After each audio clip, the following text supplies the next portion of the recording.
Welcome back. Come on, get in. It's cold outside. It's the beast from the east too, ladies and gentlemen. Brrr, it's cold. Oh, it is. It's a harbinger. It's a sign. Yes, Storm Darcy has hit the UK and Glasgow. We got it bad. And yes, I did stay up until silly hours in the morning, and with the YouTube fire on in the background. The central heating pumped up to give it that feel like it was a real fire. Lights out, snow falling. Absolutely wonderful. And then I wake up today and I'm looking around the headlines and it's like the apocalypse has happened. You know, where I come from, we wouldn't tend to name a storm like this. In fact, we wouldn't tend to get too excited at all because when I was growing up, we used to call this sort of thing, you ready? Winter. Yep. Yeah, that's what we used to call it. Used to be. I know. It's like a mythical creature now, right? I know. Only a few of us remember those things called winter, right? So listen, folks. Thank you for joining me today. We've got Nano Girl coming up on the main show in just over an hour's time. We have got her slides put together over on the website. We'll take a look at that. Today, we're going to take a look at some of the stories around the beast from the east too. It's not me just hyping this up, but it's what they're calling it, folks. It is what it is. Don't shoot the messenger, right? I provide, you decide. So we're going to take a look at some of the antics. In Glasgow, being Glasgow, there's people skiing. Yes, there's people skiing on streets not near me. Why? Because they can. That's a good enough excuse, because you can. Yeah, so we'll take a look at that. We'll get a little bit of a laugh. We'll have a coffee. We'll stay warm. We'll stay safe. And we'll get ready for the Nano Girl. And last night we had Ryan Gable on the show. Been way too long since Ryan's been on the show, but boy oh boy, did he absolutely nail it. And that video is currently processing over on BitChute. That will be available on BitChute. And in the background, rendering away, finally, is the two-part show that we done with Nano about The Economist. And that should be rendered very, very soon. This is the third time I've done it. It keeps on glitching for some reason. But hey, got to keep on trying. Best things come to those who wait. Perseverance. Yes, I'm not going to let it get to me. So we'll get that up onto BitChute later today as well. And if you didn't catch it, yesterday we had Dr. Brian Keating over on KBS 1 for a little impromptu chat about all of his work. His project he's working on now. Trying to prove the multiverse, looking for the universe that was here before our one, trying to predict the next one. So all good stuff. We were talking about Galileo as well, talking about Amua. So yeah, been a lot of stuff happening here on the channel. I hope you are enjoying the content. I'm going to come into the chat room, clear my throat. Don't panic, folks. Don't panic. Just a cough. It's just not the cough. A cough. Anne's friend is doing slightly better. I know I could hear you all asking out there. So Paula, big shout out to Paula. I'm glad you're feeling a little bit better. We've got the bearded traveller in there, and the bearded traveller. I am because the bearded is there. I often assume that we're talking to a male version of the species, but she will be feeling the cold in Glasgow today as well. I would imagine. We've got Naysay in there. It's cold over where Naysay is. It's always cold in the winter over there, bro, innit? You get good winters, as I would call them. Like good as in cold. We've got Zach, Arizona. Oh, if you're in Arizona, dude. Oh, lucky you, Zach. We've got Jeff, 3 degrees in Nebraska. See, I told you we had listeners in Nebraska. That's why we do that on the intro. Jeff, it's because of you. See, we blame you.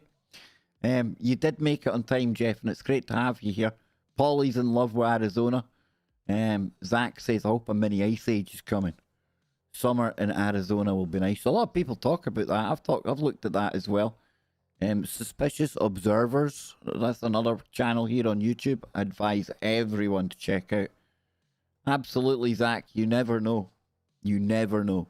I would be more inclined to lean that way than the other way. Robert, an evening to you, sir. John says, Kev's getting schooled by Greta. How dare you? I know. Hey, listen, she put me in my place after my cheek I was kind of giving her last night. What can I say? We have got Malaya, ZX, can't forget ZX. Who else is in there? John. Mark. Mark says, it's cold outside, it's freezing. And like the child I am, I went out the back there after I had annihilated Mama Bear at the old Scrabble last night. Absolutely trounced her. I went out for a little... I had to do it. I had to be the first person to walk out the back when it was deep snow. I know, 44 years old and still that inner child in me. There's something about the snow when it's falling, right? There's something about it. I don't know. I like a nice cold night. I like a nice summer's day as well, right enough. Don't get me wrong, but something about the snow. So we're going to take a look at all the craziness, all the overhyped reporting that's going on as well here.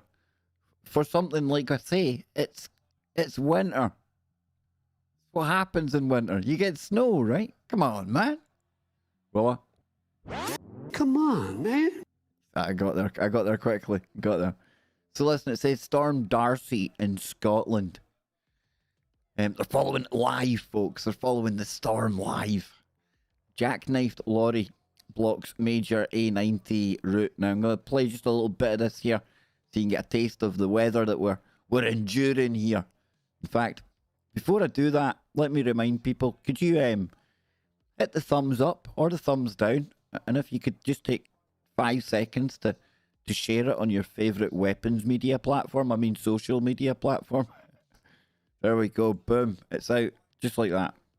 So let's take a listen to this guy here. Nice coat. Don't know about the hair. Oh, come on. Did I just blatantly abuse a man for his hair when I had no reason to? That's terrible. Here we go. From the Met Office, more wintry weather on the way.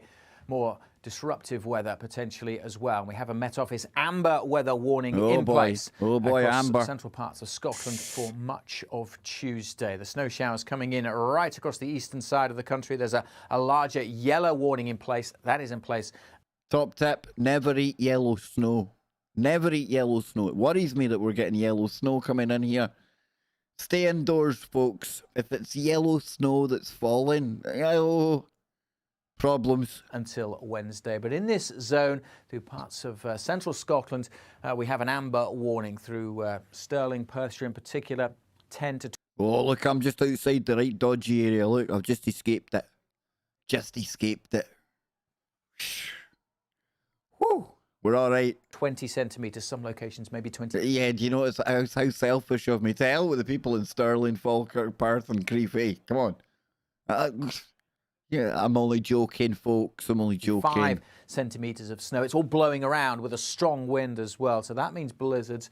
Really dangerous travelling conditions in some locations. Power disruption is likely and the potential for some communities to be cut off. As I say, we have that larger yellow. Arguably, somewhere like Crieff is cut off when there's no snow. That's like the back end of beyond. I remember going to stay there one night when I was a kid. We'd been down in Glasgow. One of our teachers on the way home, they were from Crieff, so we stayed there overnight.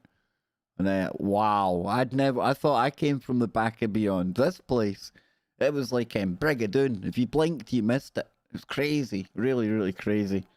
A lot of money there, though. A lot of money. How did I get onto that? But it says here, forecasters predicted that up to 20 centimetres of the white stuff would fall on 6 p.m. Is it white stuff or yellow stuff? Now I'm confused. Monday night until 1 p.m. on Tuesday. Well, I can assure you, it was snowing still not that long ago, just out the back window there. Crazy snow. The Met Office has a yellow weather warning in place until 9 p.m. for much of the country, which a separate amber weather warning is in place for the Central Belt and the East Coast. If we come down here, this is the one I seen earlier on. So this is a hilarious video captures a man skiing down Duke Street in Glasgow, and it was at 2:30 a.m. Right, so I wasn't the only cat that was sat there like watching the snow and things like that. So Duke Street, it's like go out from my flat, one road, one direct road. It's like a stone's throw away. This is my area, Glasgow. This is how people roll. Check it out. Hey, it's not the Alps, it's Duke Street. Mate! It's not the Alps, it's Duke Street. Yeah. Hey, it's not the Alps, it's Duke Street. Mate! Only in Glasgow. Oh, only in Glasgow, folks. Yeah. Incredible snow people appear on a Scots bridge. That's quite weird, right? What happened to this one? Did he like do a handstand? That's weird. Yeah. Oh, we've got igloos popping up. We've got igloos. What else we got? No, that's nothing to do with the actual snow there, I don't think. Let's see what else we got. Wow. Wandered into the village after becoming hungry and looking for food. Aberdeenshire. Wow. You don't want to get on the wrong side of one of those antlers. You don't. Cars stuck. If we come over here, it says where Beast from the East 2 snow came from and how long it will last. The Beast from the East 2. What happened to us? What? Even, I mean, look, listen, I'll tell you right now, we've got a problem on our hands, right? I know not many people appreciate this. Not many people see it coming, but I do. It all started when we started giving them a name.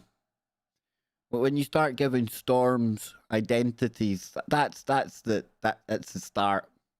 It's the start, because then before you know it, they're going to be wanting storm rights. That they're going to be insisting that we use the right pronouns for said storms, and then before you know it, they're going to be wanting to play in our sports. But they're going to want to take over everything, and we won't be able to say anything about it. Why? Because we gave them a name. It all went wrong when we started identifying storms. Anyone out there who identifies as a storm, I'm sure it'll just blow over. Let me get a quick drink of coffee and I'll be back in a minute, and we'll take a look at more Beast from the East action. Oh, it's good stuff, isn't it? It's good stuff. Dear Lord, the Beast from the East, indeed. Now, the reason for this song today is because it's called Danger Snow. Danger Snow. Doesn't it make you feel a danger snow? Doesn't it? Doesn't it? Probably not.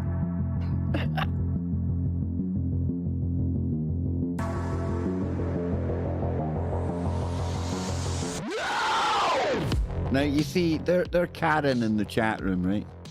Karen, big shout out to you and the Gherkin. I know you're both Gherkins, but today it's Karen and the Gherkin.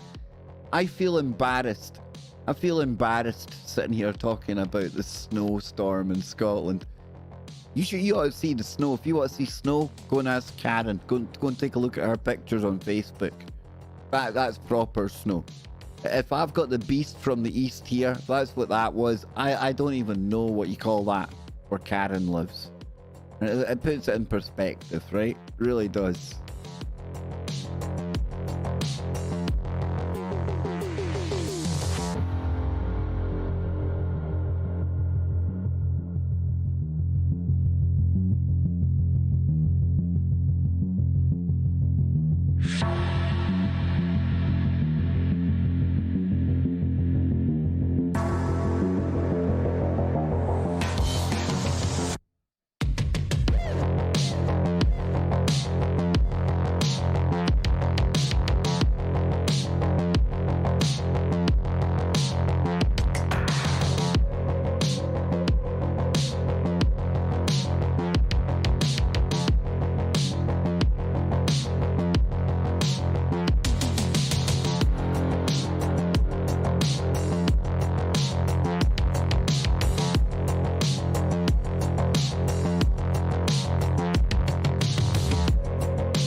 Storm Darcy, eh?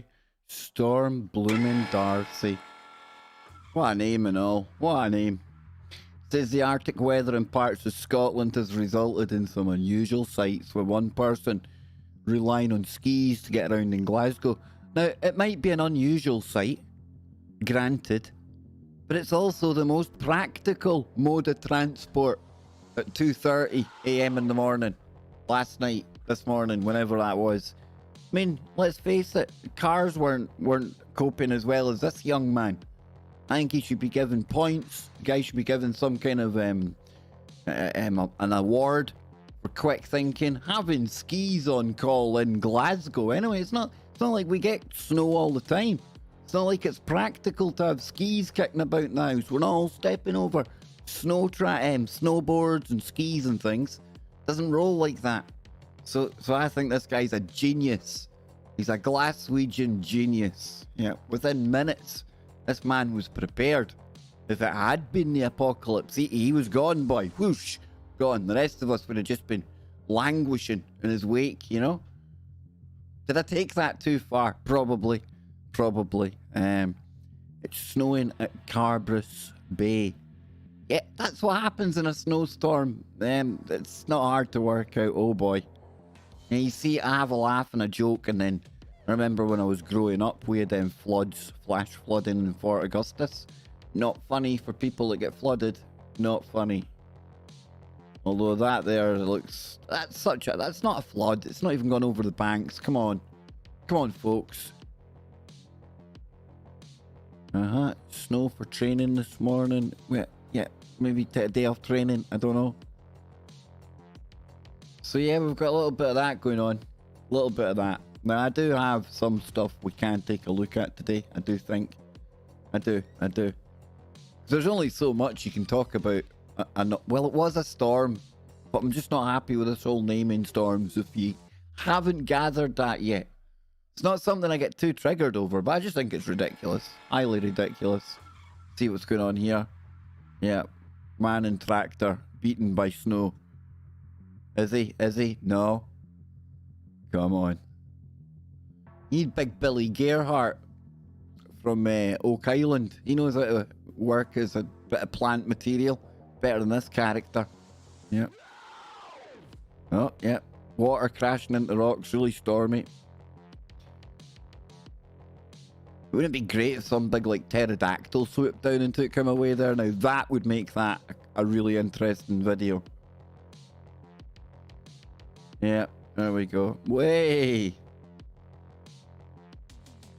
Oi. Yep, so there you go, folks. There you go. There you have it.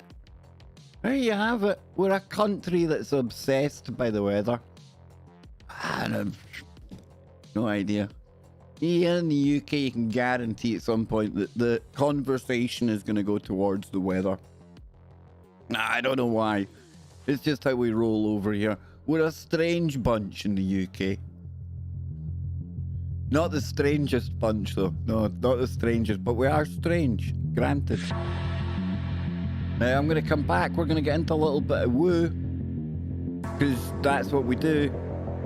We're going to be dealing with ominous flying black shadows. Boom.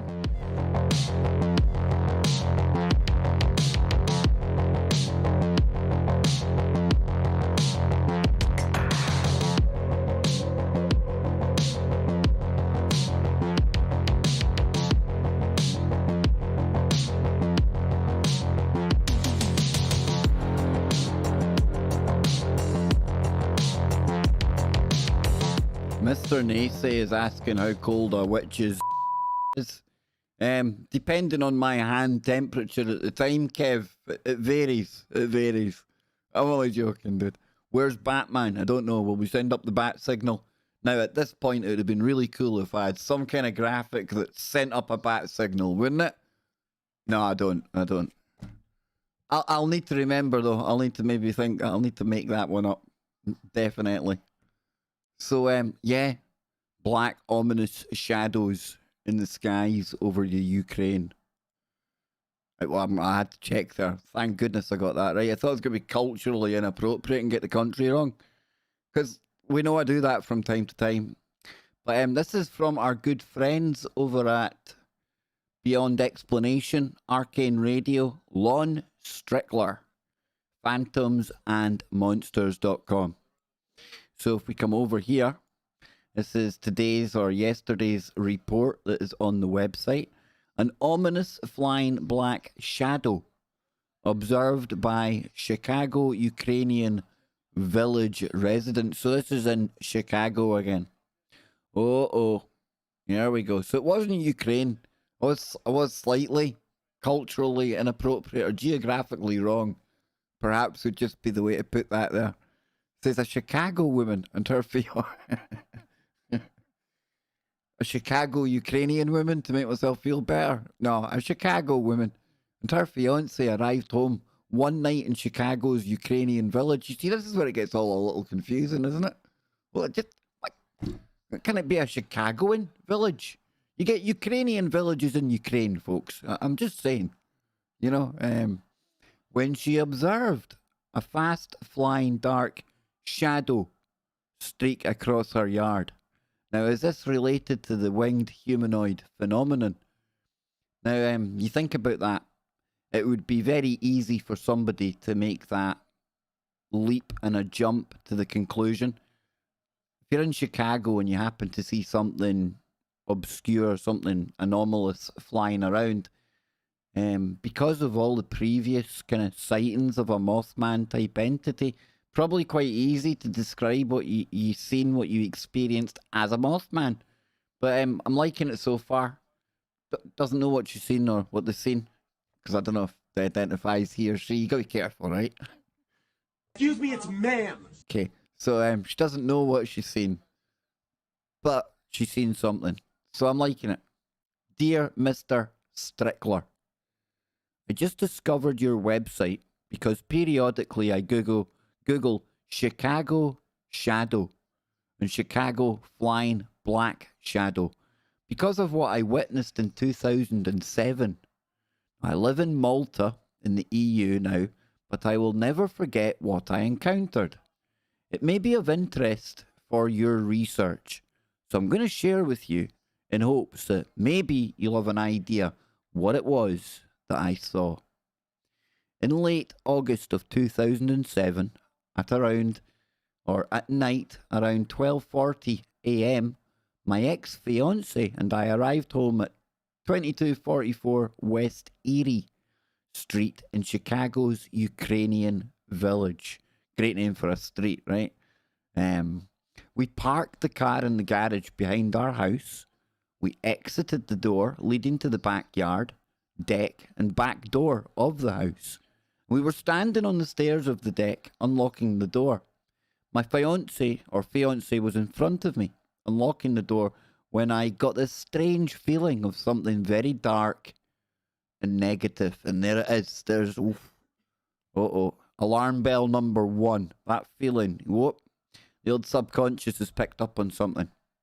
That radar that we've all got, that instinctual kind of mechanism, that defense kind of mechanism, fight, flight, it's going off.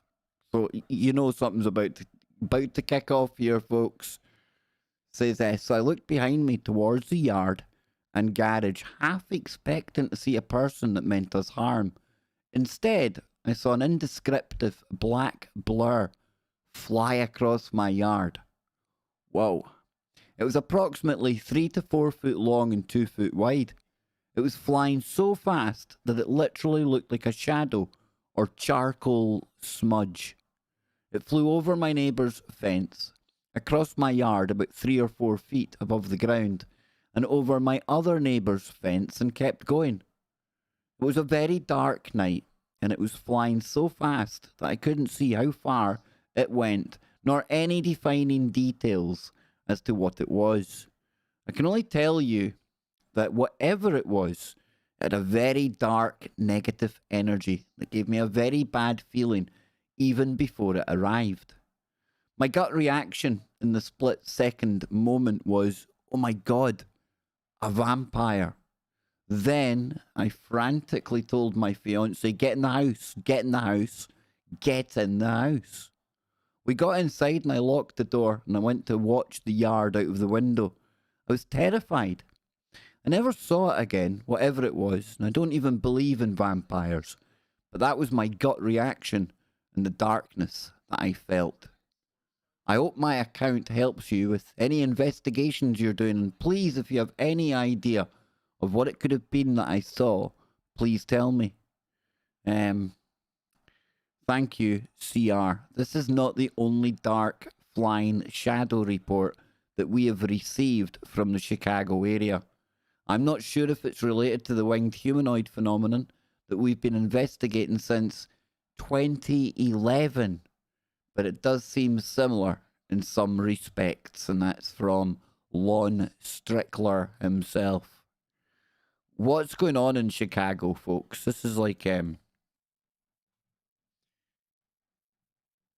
this is weird. This has been going on a long time. Long time. Travis, who comes on Warrior Mode, he's had a lot of experience and a lot of time spent in Point Pleasant doing research and making the documentary Dark Wings. That whole Point Pleasant type episode, the one that took place there, that whole story, that's one thing, right? But this whole thing that we've got going on now for years around Chicago, something weird. And a lot of people from airports as well. You know, speaking to Lon off air, I'm not giving anything away here that I shouldn't be, but he's getting reports from people who are, let's just say that they're in positions in airports where you wouldn't be expecting these type of people to be talking about potential flying humanoids, Mothman, cryptids, things that make you go, woo. And we know in Chicago it's a bit of a, on an energetic level, it's not the greatest of places to be. A lot of bad stuff happens there, a lot of violence, a lot of bad stuff happens anywhere. It's nothing against Chicago or the people there, but it's a really, really hard city. Does that tie into it? Does it? Does that lower the vibration? Does that do something to a location? I don't know. I provide. You decide. You let me know, folks. I'll be coming into the chat room in just a moment. But yeah, wow, dark shadows flying about. Ooga boogas. Ooh, not good. Not good.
There we go. Big shout out to Nancy. Yes, big shout out to Nancy in Canada. We've got some of your snow over here, Nancy. But I'm done with the snow. There's only so much even I can talk about the beast from the east. It's cold, but it's like I've been saying, it's winter. It's winter. Yes, it is. So we're going to take a look at one more story, I think. One more story after I come into the chat room. Hang on a minute, hang on. Wait a minute. Whoa, whoa, whoa, whoa, whoa. Oh, hang on. What's he doing in the chat room? I can't name who's in the chat room because he's like the verboten one. Now, I know right now he's sitting there. He's absolutely basking in the dopamine fuel that's coming his way. But try not to feed him. Try not to go anywhere near this guy called DTRH in the chat room. He messes about with chickens. I can't go too much into what he does with the chickens. He's not a brother. He's not of the Brotherhood of the Blue Feather, though. No, he's not one of those chickens. He's like real chickens. A big shout out to my good friend. Yep. Dude, I don't even dare say your name on a stream. You're like... tell you, man, you're toxic, dude. You're like... what would you call it? You're like, unobtainium, man. I tell you, very, very, very, very, dodgy, combustible kind of thing you are. Yeah, exactly, ZX, exactly. All you can do is laugh, my friend. All you can do is laugh. But no, listen. Old Poopy out there. Poopy! Come on, man. Yeah, there you go, man. How dare you? Yep, there's your friend. And. Excuse me, it's ma'am. I see, I told Scott Lopez the last time I spoke to him, I says, is Popeye going that way? Scott says, Kev, honestly, last time I spoke to him, he said... Excuse me, it's ma'am. What can I say, dude? What can I say? I can only deal with the intel sources I've gotten. My white hats are on the phone to me daily about you, Poopy. They're on the phone to me all the time, man. Yeah, Buffdale, Utah. Yeah. Cheyenne Mountain. Why? Why? Because every intel guy has somebody in the UK that's got a stuffed alien and a white hat. White hat. You guys, I've been playing the white hat for weeks now. Nobody got it. See? Shh. Go on, you go. Run back to your driving instructor, the half insect guy. Go on.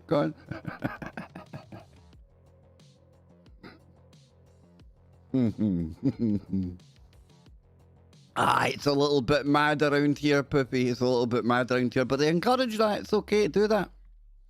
No, Polly. A roast? Oh, dang, dude, if it was a roast, I'd be getting the old sleeves pulled up. Dave would be engaged. Oh, and we'd go, man, we'd go. Sikh Fight Club style, eh, Poopy? Remember those days? Oh, damn, dude, damn. We could go on the nostalgia tour, right? That guy I watch, CW. Been watching a lot of him lately, but he talks about the 20-year nostalgia loop. I tell you, another couple of years, it'll be 20 years since we've done Hangar 18. We can, like, bring it back then, man. People will be ready for it. Yeah. It's a blizzard here in Scotland. UFO capital snow is up to my knees. It's a workout to walk from work. Thanks for the company, Kev. Costa. Good luck on your walk home. I should do a roast show. It would have to be people that aren't YouTubers, because in the terms of service, it's actually naughty. It's wrong to speak badly of your fellow content creator. Although I think I'll probably get a pass when it's Popeye. I don't know what he's done to the algorithm. I don't know what happened to the algorithm one day in a dark cupboard with Popeye. But there's a story there. One day the algorithm will tell us what happened. Yeah. Exactly, Rorsch. Don't talk about it. But Sikh Fight Club was completely different. Not only did they talk about it, they actually went on like 500-man active sword fight displays. Oh, it's crazy. No, Nacy, it's actually up to my nostrils. Yeah, I need like breathing apparatus if I'm out there in the snow today. Yeah, cheeky monkey. Eh? Roast them all. You see, Popeye, he's gone now. That's him now. He comes in, he does the royal kind of wave. He gives us a little wave on the way by, you know. Nice of him. Nice of him to drop in. Aye. It's all good fun. Listen, talking of wee people, and I'm talking about me. Listen, if I can't make fun of wee people, what is the world coming to? Well, I found the most bizarre story, and I've not read it, but it was the bizarre headline that caught my attention. It really did, and it would catch anyone's attention, I would imagine. But we're going to come over here. Interesting photograph. This is Mysterious Universe, but it's this here. The bizarre odyssey of the Queens Dwarf. Now, wait a minute. I've heard of the Groom of the Stool. But I didn't know she actually had, like, a personal small person. Like, seriously, what is going on here? We need to talk about this. All right? Whether you're royalty or just anyone, what would possess you to keep a small person as a possession? I mean, family, cool friend, but to possess them, like to own them. Yeah, I just want a small person. I need a new small. What's going on there? See the kind of things that people like me have to worry about. You think it's all fun and games down here? It ain't. It really ain't. I'm telling you. So, anywho, I think I stole that one off CW Chanter as well. I heard him saying that the other day, and I thought to myself, "Oh crap, is that where I got that from?" Maybe.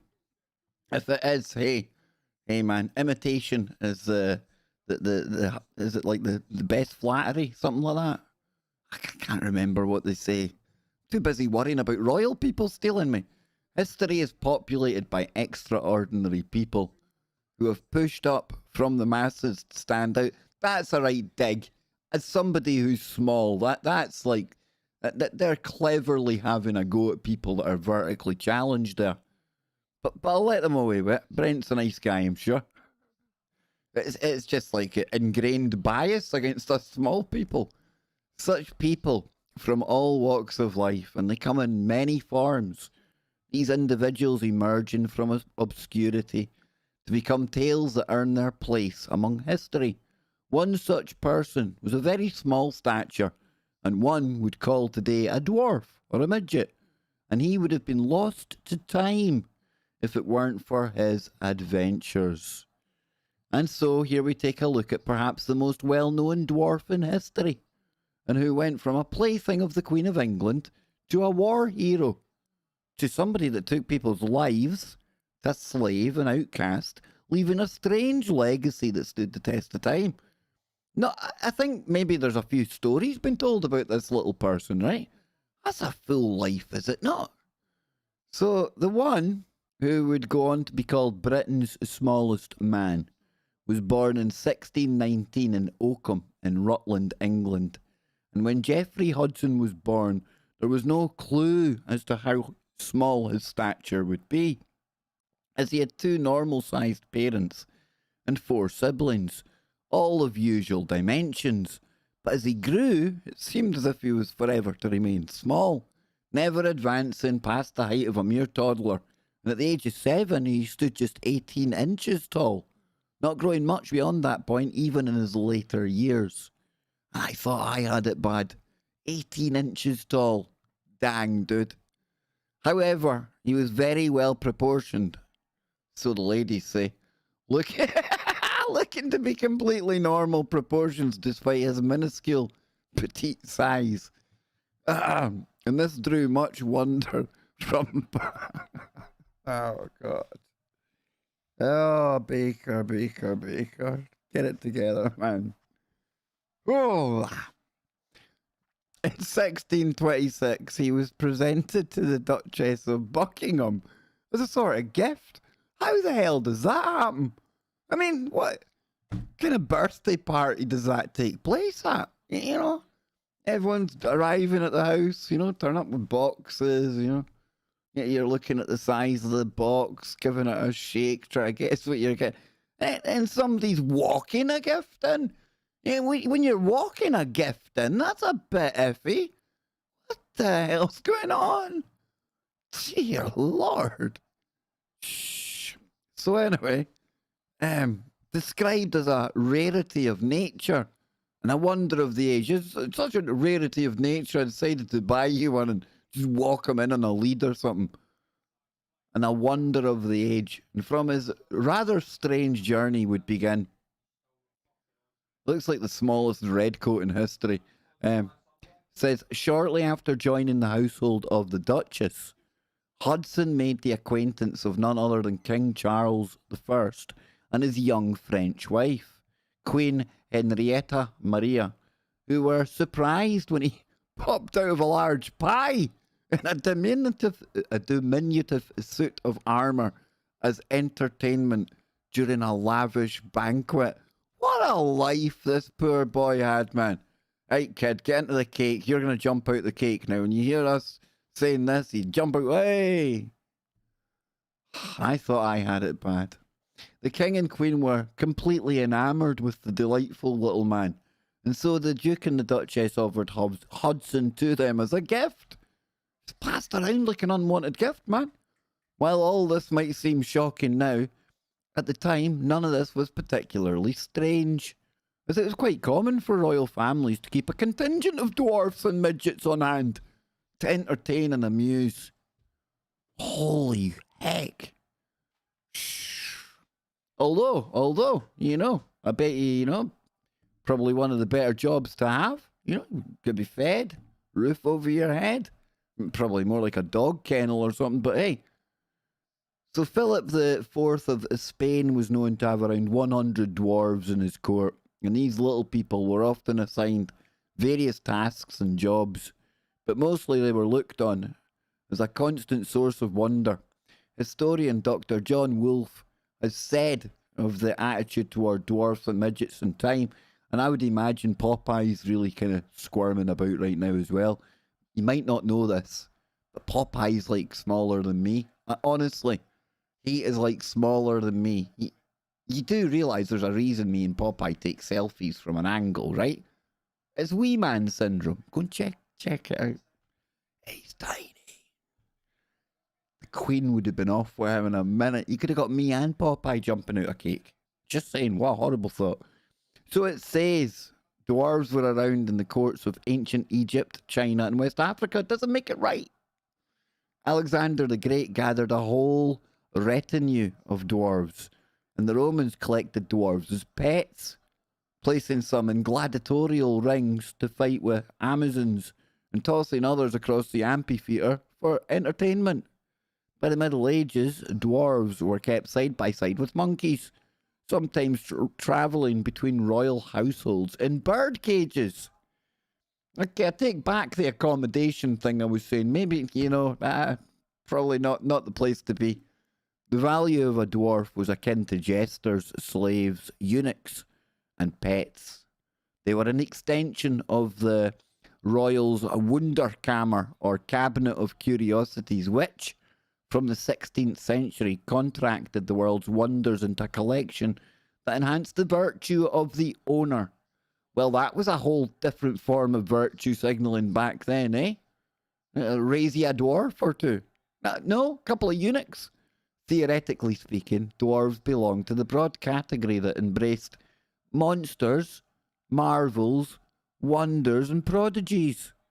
Terms that denoted something or someone out of the ordinary, but within God's great scheme. Oh, isn't that nice to include them in God's great scheme after calling them a monster? They were grouped with phoenixes, werewolves, portents, and miraculous natural occurrences. I'm not technically, I am not, definitively by height. I don't fit the criteria of a dwarf, but I find it rather cool that small people are getting compared to phoenixes and werewolves. That's cool. Says, by all account, the Queen treated Hudson as her own child, constantly preening over him and completely besotted by him. In exchange for his kind treatment, Hudson served as a friend, a companion, and a confidant to the Queen, appearing with her wherever she went, and never far from her side, taking on a bizarre position. Well, obviously it's a bizarre position. He's a small guy. He could be right down at her side. Oh, right, okay, I get it now. As a sort of friend, advisor, plaything, Ba-da-ba-ba-da. She wasn't, was she? You better believe she was. And pet all at once. He is nevertheless very well cared for, receiving a proper education and even given his own servants a horse, hopefully a Shetland pony. I'm just saying, practically, you got to be practical about it. And the finest clothes, as well as a handsome salary for his services. His roommates at the Denmark House in London were other oddities, such as the very smart monkey called Pug, and a man named William Evans, who was the opposite of Hudson. He was 7 feet 5 inches tall, a giant and one of the tallest men alive at the time. And some called him Nefflethorm. Yeah. So Hudson would strike up a touching friendship with Evans, and the two would often perform acts together. Amazing audiences with the juxtaposition of the extreme difference in their heights. By all accounts, the witty and charismatic Hudson amused people wherever he went and gained a level of fame that was rare among his kind. What should we got to go here? A couple of paragraphs. It says, through all of this, the Queen and her dwarf were inseparable, and when the English Civil War broke out in 1642 and she was forced to flee London, she brought her dwarf along with her. You see, dwarfs aren't just for Christmas, ladies and gentlemen. There's a moral to this story. At one point, they found that the two found themselves in Holland, trying to gather funds and ammunition, but they ended up in a coffee shop in Amsterdam and were never heard of again. That's how I would have ended the story. However, as you see, it goes on.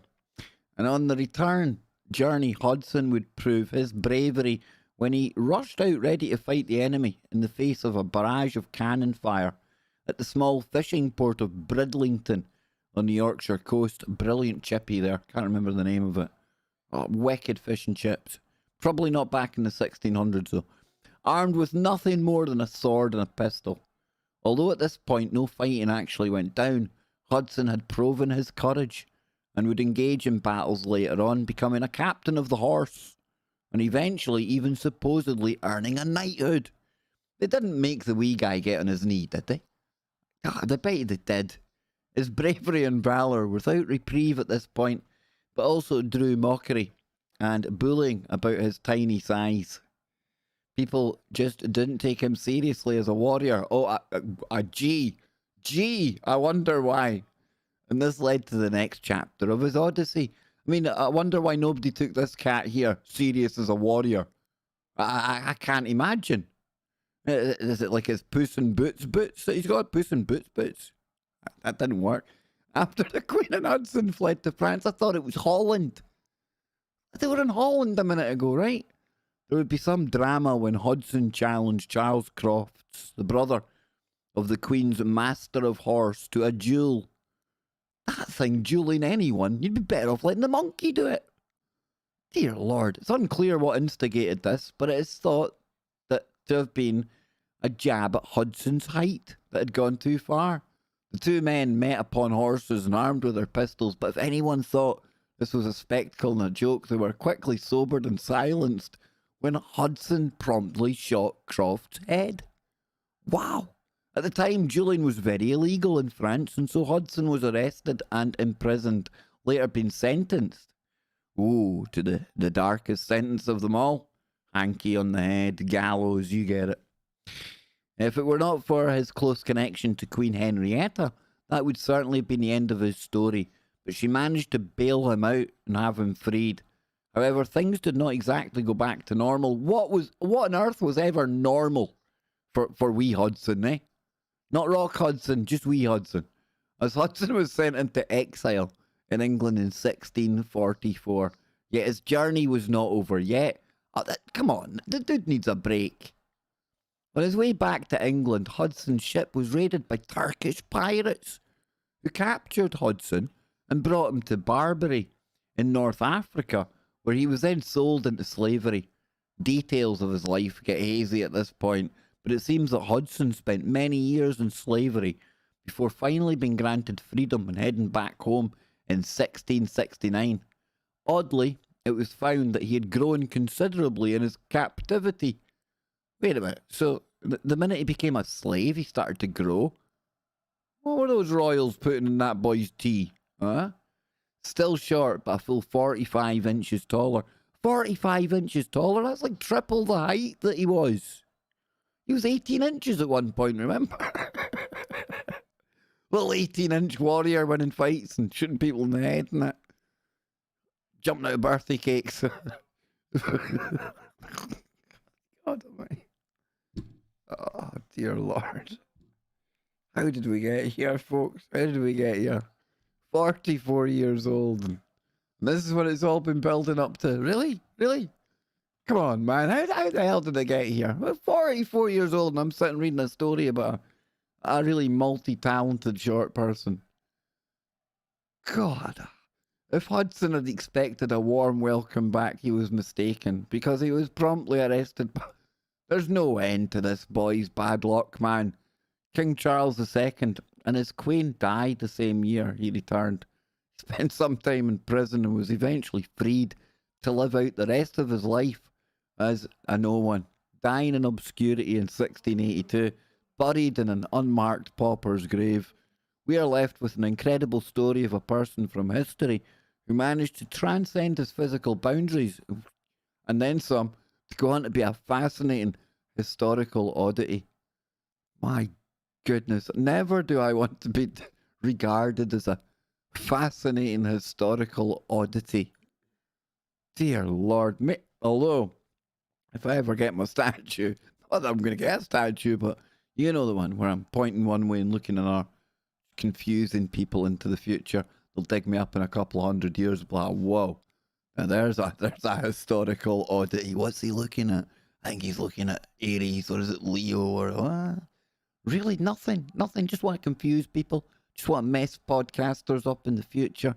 Throw a little anomaly in there. You know, something like that. Anywho, folks, it's time for me to go and do something serious.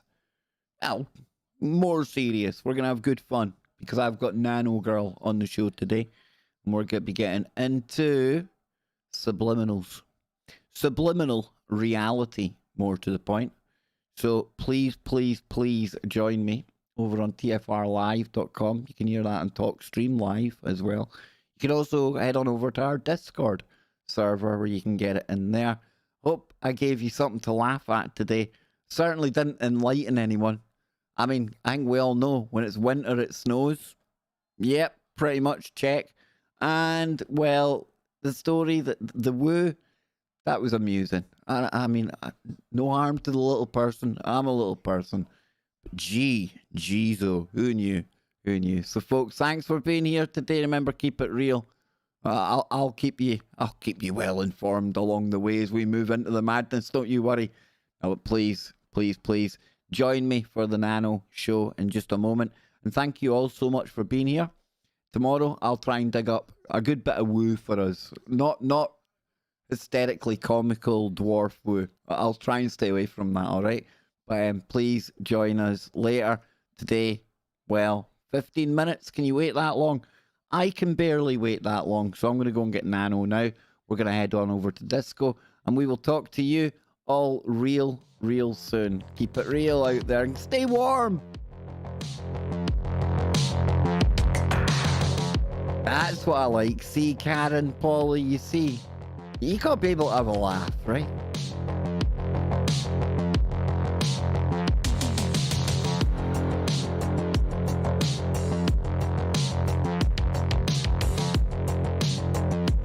Little people of the world, hear my voice. Rise up. Rise up. No longer will we be made to jump out of birthday cakes or entertain royals. No. Our future lies in the Borg. The Borg, baby. Oh, we're all the same size in there. You just know I am picking a 10-foot tall avatar, right? It's gonna look like something out of the Nephilim. It is.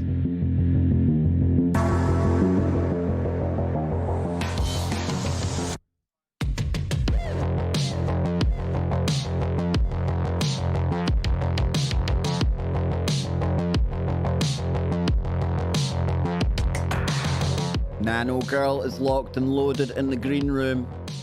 So this is your chance, your last chance, folks. Head on out of here and I'll catch you on the main Kev Baker Show, tfrlive.com. TalkStream Live, over in Disco, wherever you are, whenever you are. We're out of here. Keep your mind open. Keep looking for the woo, but not to the point where your brain turns to black goo.